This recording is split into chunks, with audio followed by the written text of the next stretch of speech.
Hello, I'm David Chaston with 90 at 9, brought to you by interest.co.nz. This week, get everything you need to know in 90 seconds at 9 o'clock, including news. The American consumer may be having second thoughts.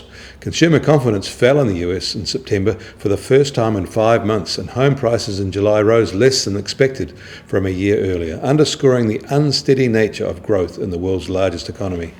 The widely watched Conference Board Index fell to 86 in September from an upwardly revised 93 in the month before.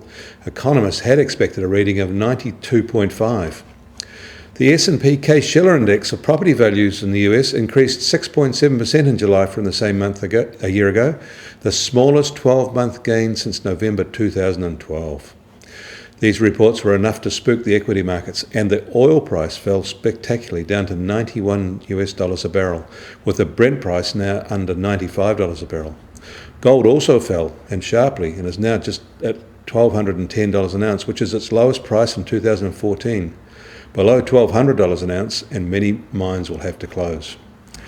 China's factories showed signs of steadying in September as orders climbed, easing fears of a hard landing, but pointing to a still sluggish economy facing considerable risks. Still, the good data is from rising new export orders, mainly from the US, rather than buoyant conditions at home. The European Commission has told Ireland it believes it gave illegal state aid to Apple.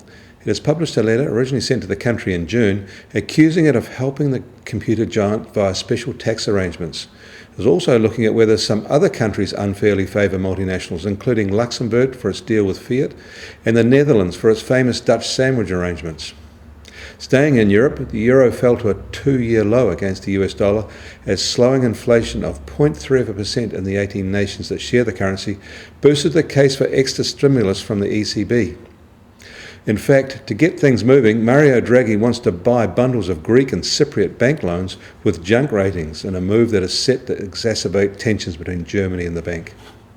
And in Australia, iron ore has led a shocker month for Australia's key commodities, crashing to a fresh 5-year low. And now may be a good time to note talk we are no longer hearing that the US dollar is past its use-by date as the international reserve currency.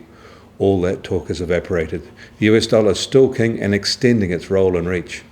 We start today with our currency marginally higher from where we left it when we went home last night. It is now at just on 77.9 US cents, 89.2 Aussie cents, and the TWI is up to 76.1. I'm David Chaston. That was 90 at 9, brought to you by interest.co.nz.